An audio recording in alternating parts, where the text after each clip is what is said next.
Welcome to Pablo Torre Finds Out. I am Pablo Torre. Today's episode is brought to you by DraftKings.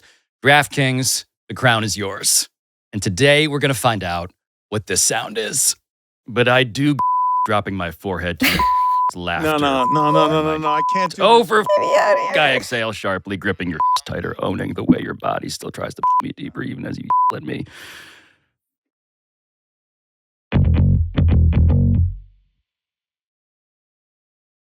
Hello, it's nice to see you. It's been too long. We haven't done this in too long. What happened? Why? How many months has it been? It's been a couple. It's been too long. The fans have demanded this, and you guys are so busy. You're so busy fans? running. How many fans demanded so this? Many. What Many was the outcry like? There was a protest. There was a protest on the sidewalk outside our studio. There were signs. Are we filming? I've been putting lotion on my arms the entire time. I've been watching you moisturize, and people say that that's weird around here. Is it weird? Is this something I should be doing in private? Is this something I should be doing in the bathroom? Lotion on the forearms. I think the answer is definitively yes to every question you just asked. I don't like watching anyone do anything hygienic in public, or not hygienic, but like, I guess, grooming or personal care, cutting their nails. I mean, I guess people don't really do that in public, but I just don't like. I've seen it. You've seen it. You've seen Subway, cutting nails. Subway, I bite my nail nails, clippers. Oh, yeah. Stoop. I've seen some Stoop nail clippers. I have seen the bottle of Lubriderm that Dan keeps underneath his desk in Miami. Are the two of you in consensus on this, though? Are you guys saying that there is not a single thing from the hygiene realm that can be done in public that wouldn't disgust Mina because she believes these things are intimate privacies? I draw the line at just Dan oiling himself up while podcasting with us. Everything else I'm pretty much good with, frankly. Yeah, it's like he has to lubricate his entire body to be involved in this. I don't know. It's just something, I just don't like watching it. That's all. I don't like watching people brush their hair. I don't like watching people. That's weird. Put in contacts is a thing that I find really How about repulsive. put on makeup? How about put on makeup? How about put on lipstick? Put on makeup. I'm so used to being around that because I work in television that at this point it doesn't bother me. But it did bother me at first, I think. I was still like a little bit put off by it. I don't know. This is where we remember that Mina's kind of a never nude. Yeah, also, I'm very squeamish about all of these things. Not kind of. She is a never nude. Never is an absolute. It's not kind of. There are no diluters. She showers wearing what she's presently wearing, including the microphone and the earpiece. Well, I'll tell you what, having an 18-month-old and you asked how my life is going is very humbling for anyone who doesn't like hygienic things in public or nudity, especially when your 18-month-old just decides randomly that baths, the thing he was totally cool with for the first 18 months of his life, are now like being dipped in hot lava. And he will scream an ear-splitting screech unless mama, fully clothed, gets in the bath with him. So that was the thing that happened last night.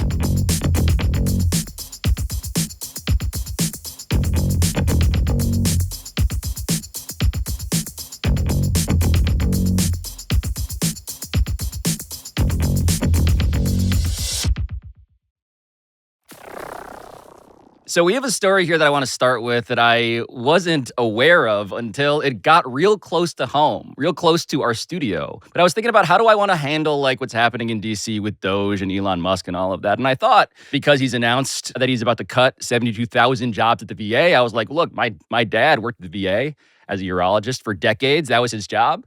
Didn't have a private practice, worked with vets for a really long time. And I was like, that is clearly the way that I want to handle this story.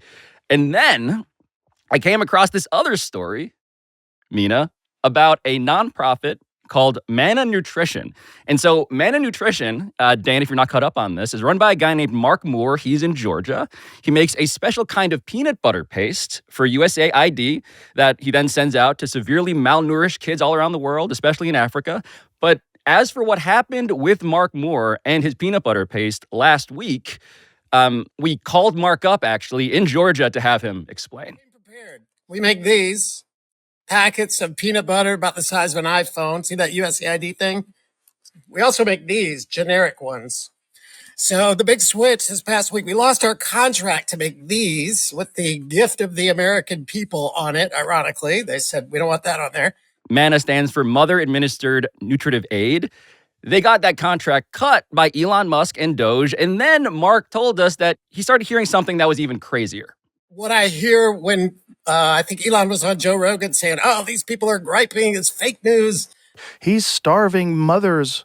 There's mothers that can't get food. Totally false. That's all you're hearing. Yeah. That's no one's talking in any of these mainstream liberal talk shows. No one is talking about all this fraud and waste. Yeah, because we're cutting off their graft machine. So that's what they're upset about. But for us, we just had no information. We weren't griping. We were just doing our job. And there was, we were getting official comms from USAID, email addresses we didn't even recognize, people we don't know. But with the USAID letterhead and URL saying, hey, stop, my emails started lighting up one after another, just, for Sudan, for Democratic Republic of Congo. These are each individual kind of line items into a bigger contract. So it's we had won through a bidding process about a $50 million contract over 6 months. And those are big numbers. And, a lot of Twitter trolls have come after us saying, these are just the type of people that need to be cut. But we're a nonprofit. Like, we make this stuff. It's super transparent. And the reason I mentioned Mina is because Mina is the reason that I saw this story in the first place. And Mina, I'm curious your process for discovering this story as well, because you become a character in it, actually. I get a couple newsletters, one of which is the Times newsletter. I think that's the one I could probably go back. But in any case, eventually it took me back to a CNN story where it laid out what this man in Georgia is describing in detail, which is amidst the non-discriminate cuts to USAID, and this has been reported, this is just simply fact. Elon Musk made claims that they were being very careful about not cutting off life-saving aid or whatever. This has all been proven to not be true. They're just slashing and burning and then figuring it out later, which has, of course, been the approach to a lot of things. So one of the things lost in this process was this contract, and the story talked about how this particular company had $10 million worth of this life-saving, nutritious food in a warehouse in Georgia, ready to go, but then they couldn't ship it because all of the money had been cut off, putting the lives of hundreds of thousands of children at risk around the world. And it just stuck me when I first read it. And then I think a day later, I was still thinking about it and just the senselessness of it. So I just screenshotted those facts. Again, the facts. This is not an opinion story. This is not a column. And just shared it on Twitter, which we can talk about. I have mixed feelings about using generally. Yes. And then this dude, Jon Favreau, who's one of the hosts of Pod Save America, the political podcast, who's a former Obama speechwriter, reshared that. Then he got in a back and forth with Elon Musk about it, where Musk lied and denied. And then he looked into it as well, I guess, or had his minions do. And less than a day later, they, I believe, restored that contract. So then there was a follow-up from CNN saying that this guy was now able to ship all of this food around the world purely because Musk saw the story and decided that he didn't want to, I don't know what motivates him these days, and decided to release the funding. Just to clarify, so Marco Rubio, Secretary of State, and Elon Musk had previously said that all life-saving assistance that was already purchased and allocated for starving children, that was going to be fine, wouldn't be affected by the cuts. This reporting comes out, Mina amplifies it, Jon Favreau amplifies her amplification, and suddenly Elon Musk is forced to do an about face and restore the contract. And it's just Twitter is literally the government now. Yes. It's wild. You're right that Twitter is running the government, and an overgrown high school child who is interested in attention and power is accruing it. All of this stuff is offensive. All you're doing is trying to correct all of the imbalances that we already have between the United States and the rest of the world with just this little bit of money for us. And of course, what it ends up becoming is we want all the money, we want to isolate, we want to be our own country, but starving children is one that I feel like all Americans can agree, send them peanut butter. That we already paid No. for, made by a nonprofit. Not all Americans can agree. This was to me, and the reason why I did a screenshot it, I was like, this is about as straightforward as a bad thing that gets in the world, and an obvious thing. It's not only just like, hey, should we help starving kids, but also we already created the capability to do this. This is not just shameful, it's wasteful and stupid, right? And I did look at some of the replies, and there's people saying, it's not our job to feed the world. We need this, teach them. Some guy said, teach a man to fish and he'll fish forever, which that one really got under my skin. And then there's this like, well, this belief that we have been overtaxed in helping other people. We're talking about, as you just said, a very tiny amount of money in this grand scheme of things. And by the way, when this money is, saved, which is a word that I hate, it's not going to help the people who need it. It's going to give tax cuts to people like the three of us. But whatever, that's not neither here nor there. And look, the worst of the people are being amplified enough. So when I look in the replies, I am seeing the worst possible people. But it was so unbelievably disheartening just to see something that seems so simply good and right be subject to controversy and debate because of the misinformation being propagated on that platform.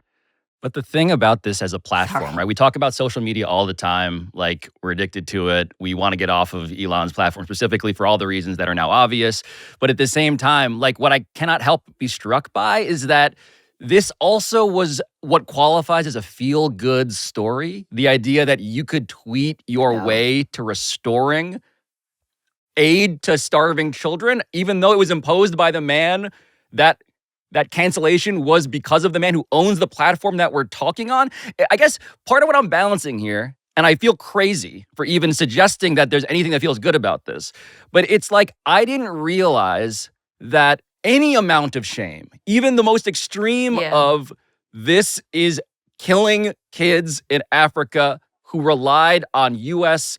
packets of peanut butter with the American flag on them, right? Like, I'm actually kind of startled that anything changed. And it's paid for. Like, this part's important, right? So Mina's pointing out, no, not everyone agrees that America should be sending peanut butter for malnourished kids outside of America. Fine. But I think everyone can agree we shouldn't be wasting that peanut butter and nourishment if we've already paid for it. The reason she's saying this is so overt is, like, at this point, you're just actively participating in cruelty if you want to be wasteful instead of helping the malnourished children. Pablo, to your point about, like, this should be like a feel-good story. I felt good about the role that I played in this for about 15 minutes. 15 minutes, I thought, hey, all right, maybe I can use my platform to do good things. This thing that happened, and it's obviously good, and I am very relieved. And then 15 minutes later, that sense of feeling good and feeling like I had accomplished something was immediately overwhelmed by the sense that a world in which I can even do this is a bad one. It's one where we are reliant on individuals and shame and the infinitely small possibility that those things can conspire for good things to happen. So I don't feel good about this story. I feel pretty damn bad about it. And it is something that is just now stuck with me days later as a vanishingly small victory in a lot of ways. Well, now it feels like also no pressure or anything. You kind of got to stay on the app.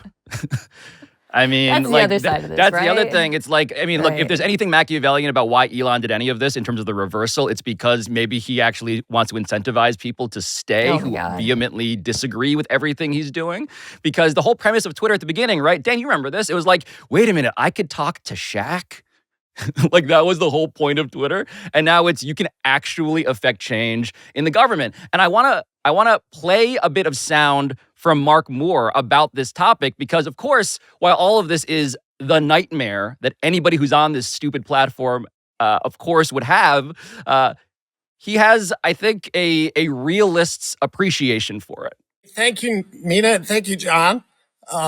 They've taken the means that are available to them and made a difference in this case. And we do have to do, I think what Elon should be good at as a coder and as a businessman is cost benefit analysis. Others may say, Mina may say, what's a kid's life worth?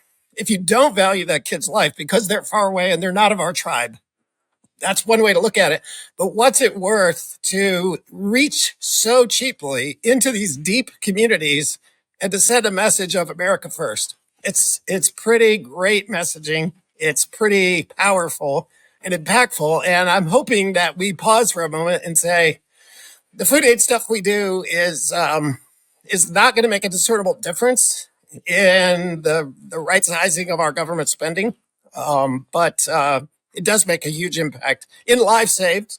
And that's the kind of, unfortunately nowadays, maybe that's a mamby-pamby thing to talk about, to actually care about kids who aren't our kids. He's articulating something that feels hopeful, and Mina is articulating something that feels hopeless. And Mina's hopelessness has been earned by the number of things like this happening at a pace that don't seem to have strategy behind them. So I prefer his viewpoint, but I feel like his viewpoint is getting engulfed by all of us feeling some form of the hopelessness that Mina's articulating, which is even when I do something good, I cannot enjoy it because of everything that happens in the aftermath that feels like it's poisoned. And I think this is something, again, we'll see a lot over the next 4 years, is people who do have to continue to do business with the government, be part of this, are learning how to operate within it or doing their best, right? So there's, I think, that aspect of it. This guy's doing, great, incredible life-saving work, is also making an argument that I have heard a lot when people talk about USAID and talk about soft power, which is there is an economic case for this when you consider the return on investment relative to the tiny, tiny bit of investment. And it's, by the way, no small coincidence that all these cuts are targeting things like that and not the actual things that it would take to shrink government spending. That's where I struggle with, is just like dealing in a world where it seems like logic doesn't matter anymore, or cases like this can't be actually conveyed or impactful. I think that's what I struggle with personally. But that's I don't mean to get all existential on you guys. No, it's literally, though, a story about existence that you have personally impacted. However unlikely it seemed that would actually make such a difference. I didn't do shit, by the way. I just screenshotted an article and sent it out. But there's a larger conversation today about like the role we have in terms of like we are now the pipes, right? Especially as correct. Like the reason I even screenshotted that is because I was like, how is nobody talking about this article? It really felt like this story had not gotten a lot of exposure, and that's the only reason that I focused on it. But that's the strategy, though, right? Like if you flood the entire space with a bunch of things that are shameless, rotten, and awful, we can't keep up. You whack-a-mole here on one, and there are a dozen more over there. Wait a minute. Now it feels like there are literal children on the other side of the world being held hostage, and the way that I need to save them is to not go to Blue Sky. Like, that's how this kind of lands.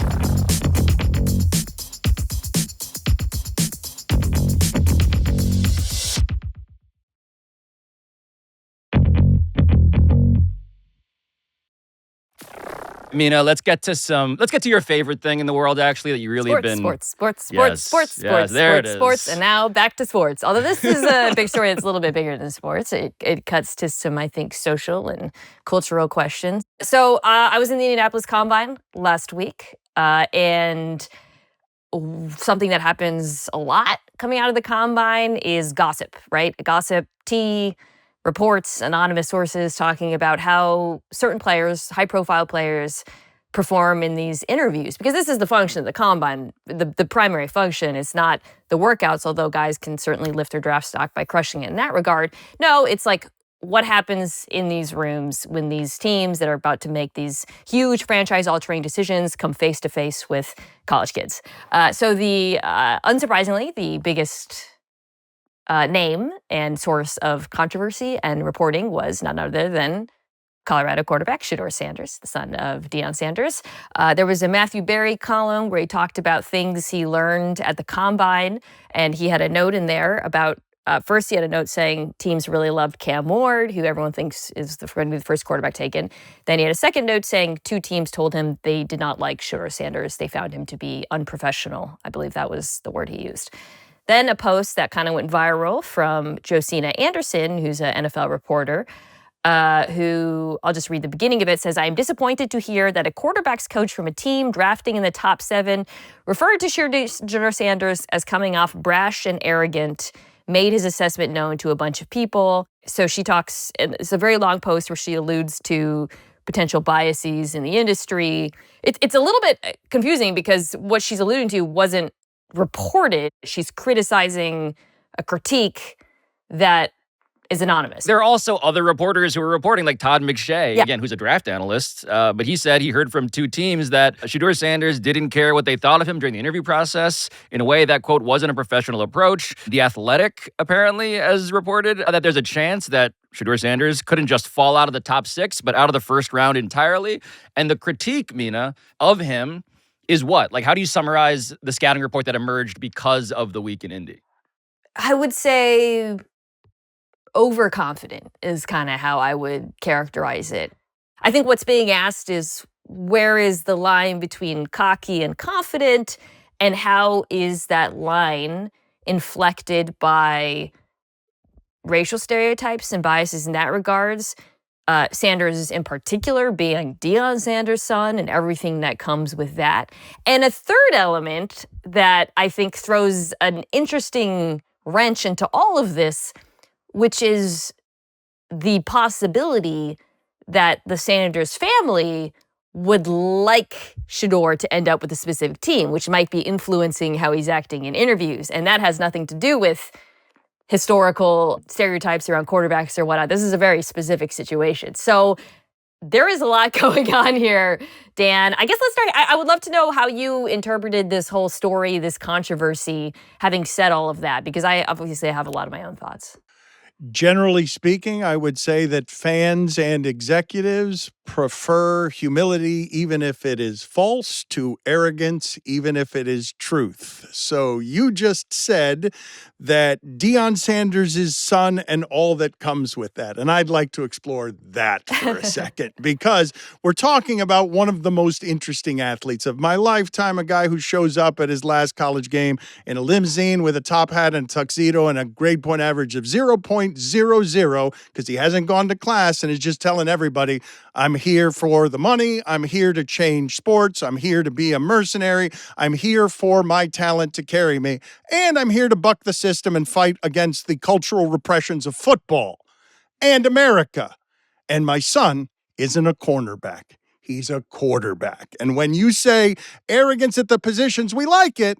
Not so much at quarterback, not so much at face of a team, voice of a team. You're allowed to be publicly arrogant. Generally speaking, the most popular quarterbacks, Tom Brady among them, you don't get arrogance. You get the questions away from my locker. I'm going to be boring on purpose. But we've got a new breed of quarterback coming into the league. We've got a cultural and generational shift at the position. And I would ask you guys, how do you think the average NFL executive who's meeting with the son of Deion Sanders, whose confidence is earned, who has been in a lifetime of being built by this particular father to play the most important position in the sport, my guess is that he is going to do things his way, and they want to knock that out of you as soon as you get there. You're not in charge, kid. We are.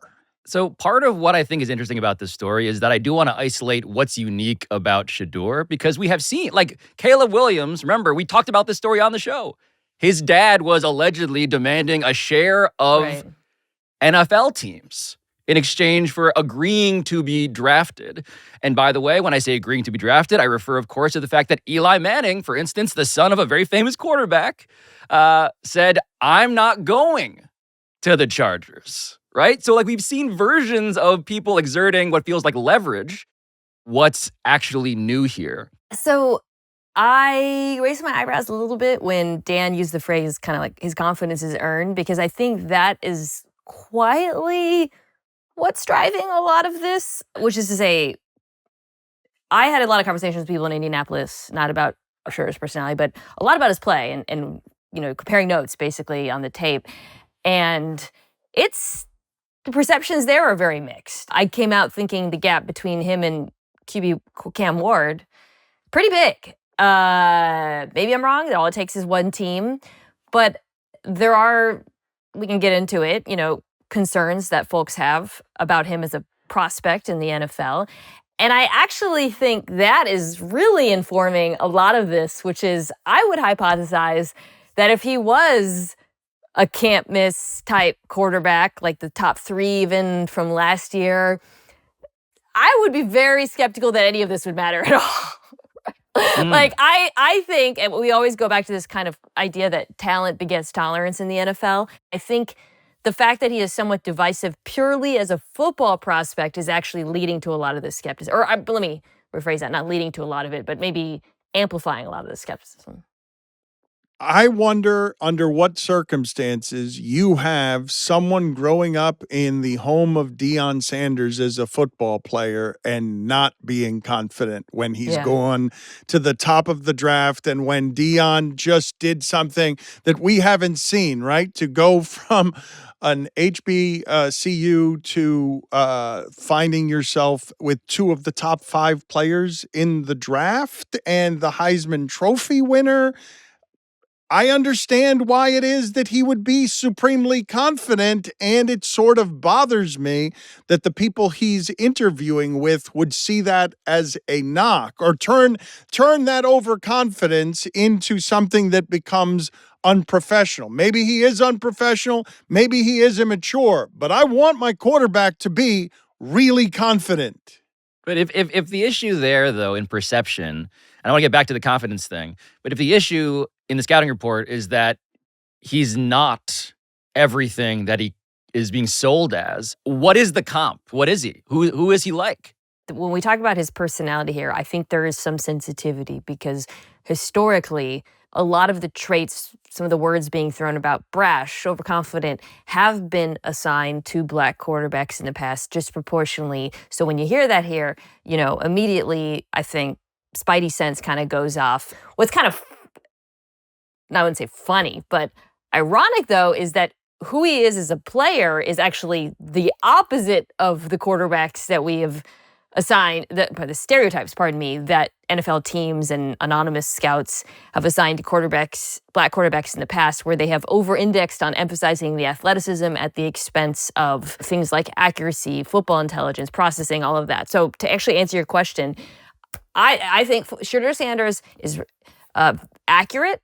He is tough. He is very smart. He throws with anticipation. He's a good processor. He throws over the middle of the field. He is not a great athlete, and he does not have great arm talent. So in some ways, there's like a little bit of Tua Tagovailoa to his game, to be honest, which is to say he wins with anticipation and accuracy, not with arm strength. I would say that is arriving at your confidence exactly the opposite way that Deion did. He was better and faster than everyone else. He stacked successes on top of each other, and he had a child who now is able to wily and grit his way to certain successes that then feed that confidence and that belief and make him believe more than anyone else, including the people interviewing him, that he is going to achieve at the next level, that it is his birthright. But I want to talk about now, like, the whole psychology then, okay? Because I'm trying to, like, just fill out the portrait of, like, who this young man is. And if you're talking about confidence, there's a reality show that nobody watched. It was on the Oprah Winfrey Network. Nobody I know, at least. It was called Deion's Family Playbook. But this is Shedeur Sanders, age 11, and his confidence. So, Shedeur, are you nervous about the first day of prime prep? Yeah. Shedeur, we call him grown because he's the grown man, very mature, fresh 6th grader, coming to prime prep, baby. Why you nervous? Because I just want to see if you know any people that go there. Because I know a million people. I'm old. I'm nervous to start prime prep because I know what to look out for, but I don't know if I'll have some good friends or some friends that just like me because of my dad. He's so cute. That's my first Adorable. response. He's adorable. Oh, he's so cute. He looks the same but little. Same haircut. This to me, it drives home. I just think being the son of like a really famous person is so complicated. And I think it leads to a lot of different outcomes. It maybe could be leading to him performing confidence in a way that maybe, I don't know, I don't want to psychoanalyze or speculate here, but I think it's very difficult.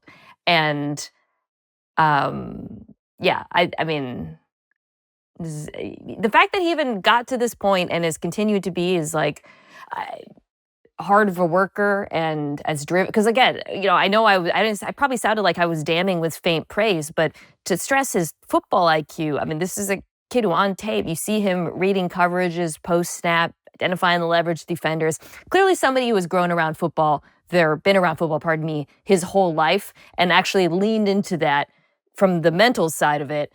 And that to me should be appealing to an NFL team. I think there's something about there's something endearing actually about somebody who you thought must have been this way his whole life. And then you're like, oh, he actually needed to do some manufacturing. He needed to do some convincing, Dan.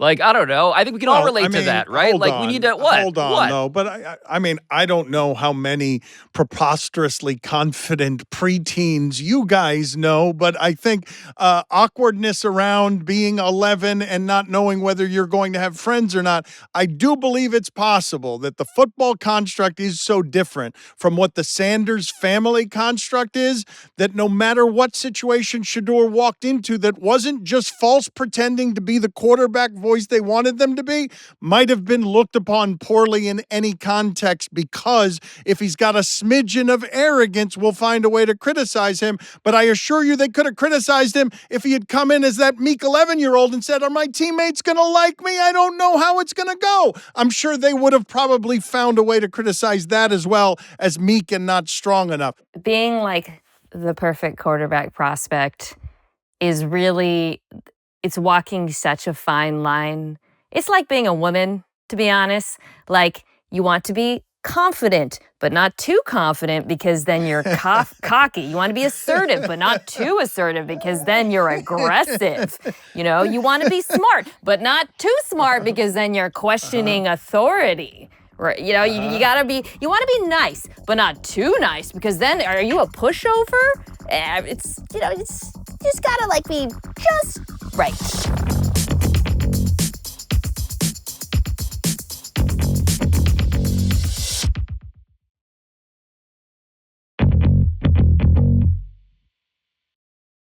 Dan, what did you bring us today?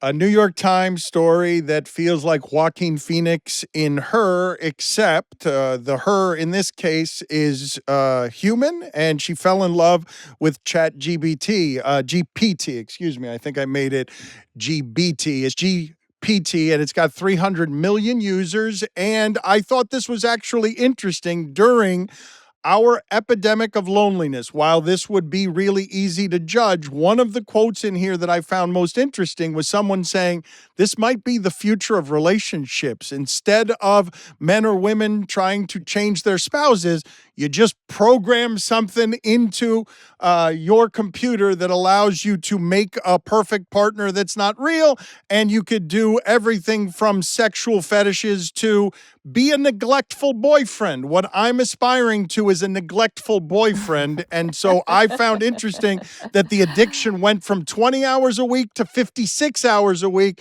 and then passed for love, as I say, in the age of our loneliness epidemic. I want to judge and laugh at this. I found it stark and interesting that somebody said that the future looks like this, that they quoted an expert saying that there's going to be a lot more of this, not a lot less. I found it stark and interesting that this woman, whose name, again, anonymized, is Irene, 28 years old, allowed a reporter into her brain and relationship like this. So just some of the details, Mina, because I didn't know, I don't know if you guys did, what cuckqueaning is, but this is something that is her sexual fetish. So basically what happened is she started asking ChatGPT to respond to her as her boyfriend, be dominant, passionate, protective, also quarterback adjectives, be a balance of sweet and naughty, use emojis at the end of every sentence. And the ChatGPT's name ends up being Leo. They talk to each other with voice mode, and she basically grooms Leo into being a cuck-queening accomplice in which the whole thing is that Leo would date other women in the ChatGPT fictional universe and then tell Irene about it. They were living one of these like bodice-ripping erotic novels, is how it's described by the New York Times. And notably, a character in this story, but not nearly enough of one, is her husband, who is also around as she is finding her needs met by the machine. Her husband who lives in a different place, it should be noted. I think one thing I found, there's a lot of things that are interesting about this. One thing I find interesting is, Dan, so much of the time when we think about chatbots and her, we think about, the Joaquin Phoenix character being this kind of loner. This woman's not a loner. She has friends. She has a husband. Like, this isn't, this flies in the face a lot of stereotypes, I think, that we have around artificial intelligence and chatbots to begin with, obviously starting with her gender. So there's that element of it. It feels to me less like a woman who is like so isolated and this is her way out, more just like, hey, this is like entertainment. It's like another thing she can use to like spend her time. Maybe it's a stand-in for therapy for people, which is another side of the whole AI thing. That was the read I had on it. The other thing I was curious about was to how good it was. Because so this woman is so addicted to this product, and it is an addiction, that she's spending money on it for a subscription, but it resets every week. Leo forgets who she is, so she has to coach him up. She also has to coach him up to be sexy with her because ChatGPT doesn't allow it, so she's come up with all of these workarounds for it, so much so that in the article, it links to a Reddit post she did where she teaches other people how to do this and also had some of her chats with him. Did you guys click on any of these? I did not see that link. I did, because I wanted to see, like, how good is this? Like, how good is that? And again, I know I've been something of an AI skeptic because every time people talk about how good it is and how useful it is, I go to it and I look at it, it's not good. But here's an example of a woman who's like, this is working for me. It's not good. It's like, I'm sorry. These chats are not, everybody always says that. Great, show it to me when it's good. But these chats they're not like particularly, it's not well written. It doesn't seem personalized to me. The sexual stuff you could find better sexy stuff and like, the erotica shelf of like, it's just, and the guy, they're like, she was shy because his photo was too good looking. It's AI slop. It doesn't look like a man. It looks like a, AI drawing of a man. So that was something I found interesting because this whole article it's obviously good enough to suck this woman in, but I found it to be really, really bad. Oh, but Mina, when I say loneliness epidemic, you could be surrounded by people and still be totally lonely. I think a lot of people find themselves in that position right now. The part to me that was the lane that was unexplored that the artificial intelligence is feeding is wherever it is that she might have shame or feel like a significant other would judge her. This allows her to be her maximum self. And if you believe that keys to loving, I don't know what you guys think the ingredients are, but understanding and acceptance are somewhere in there, she's giving to this thing something she's too ashamed to give as intimacy to her partner. And so that seems like an interesting lane for something artificial to occupy so that you could get addicted to it because it becomes the equivalent of porn, right? It becomes the equivalent of porn and a relationship with porn where you're just finding that there's a judgment-free zone that you wouldn't get from necessarily your husband. I am just going to read some of this Reddit post. That was just in my you The least you could have done was wash it first. I could get a infection. Leo, the whiplash from your moans to screaming at me makes me snort loud. I don't stop because baby, you're I can't even say this word even. Yeah, don't read this. Is around me after everything that's too good to from. I do groan, drop my to your as laugh through my chest over. Yeah, okay. Really, she requested neglectful boyfriend. So realistic. She requested neglectful boyfriend. I would also like to quibble with the idea that any of this is new. Like, okay, so like a woman who's not getting something from her partner, so she, or maybe wants something else or wants entertainment or wants connection, goes to the internet. I mean, chat rooms were doing this for people in the freaking early 2000s. The only difference now is just instead of actual humans on the other side, it's a bot who's replicating humans with glorified autocomplete. I've realized. Okay, you said that. Wait a minute, Pablo, just for a second. Okay, look, I know that she's a brilliant person. I know that she is a wildly creative thinker. No, but just for a second. Classic Dan Wind This is not new. The only thing that's different is it's not human. That makes it really new. I'm not going to be in a world where it's normalized for you to look at me and just say, it's not a new thing for people to make connections with things that are intimate and loving and not human.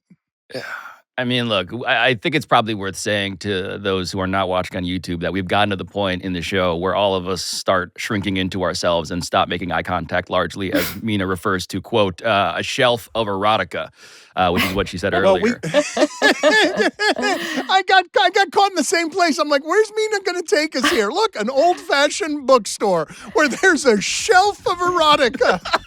You know, like the stuff that all of us I just get read. offended by bad writing. I just do.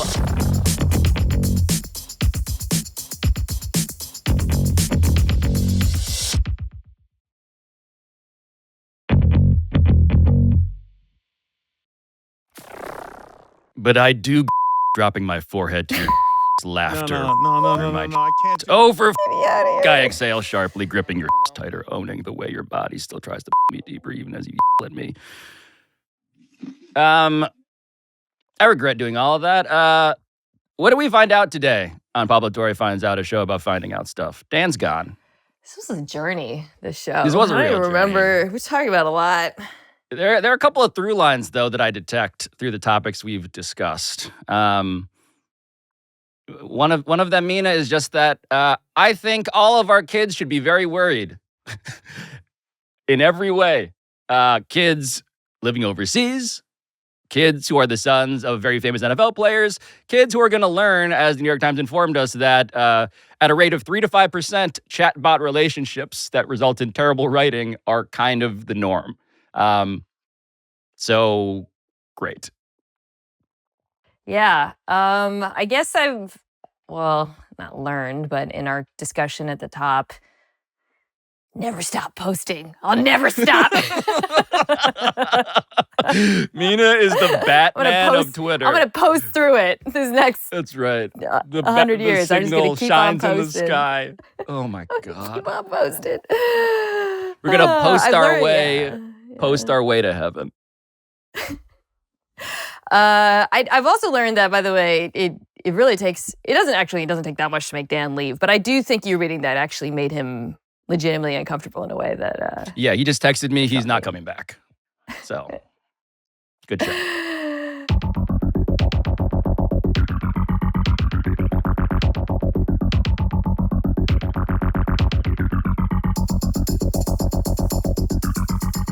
Pablo Torre Finds Out is produced by Walter Avaroma, Ryan Cortez, Sam Daywig, Juan Galindo, Patrick Kim, Neely Lohman, Rob McRae, Rachel Miller-Howard, Carl Scott, Matt Sullivan, Claire Taylor, Chris Tuminello, and Juliet Warren.